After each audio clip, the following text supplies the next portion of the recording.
Naiilang ka pa rin ba na pag-usapan ang sex sa ibang tao? Inilunsad kamakailan ng isang sexual wellness summit para tanggalin ang stigma sa pakikipag-usap tungkol sa sex. At para bigyan ng mukha ng balita, Mobile Journal, Evan Tarinque.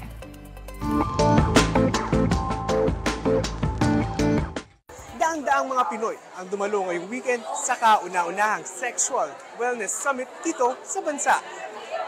Kahit sa moderno nating panahon ngayon, tabu pa rin daw ang usapang sex dito sa ating bansa. Kaya naman, isang Sexual Wellness Summit ang idinao sa Makati na pinamagatang Unbecoming.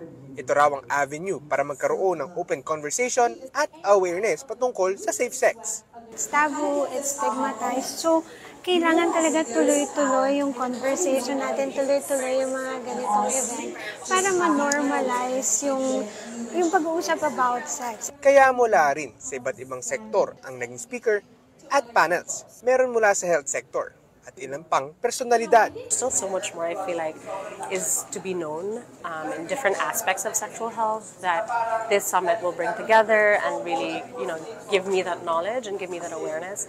Bukod dito, nag-enjoy din ang mga dumalo sa performance ng drag queen na si Turing. Mayroon ding mga libreng sexual health services gaya ng OB-GYN consultation, HIV testing. Nagpamigay rin ng pre-exposure prophylaxis na medication para maiwasan ang pagkalat ng HIV. At paglilinaw daw, HIV lang ang kayang pigilan ito at hindi pa ang ibang sexually transmitted diseases. But it should be used together with proper condom use. That's what people usually forget, no? Na it's only 90% effective. So, tabu pa rin sa ating bansa na pag-usapan ng sex kahit na importante ito.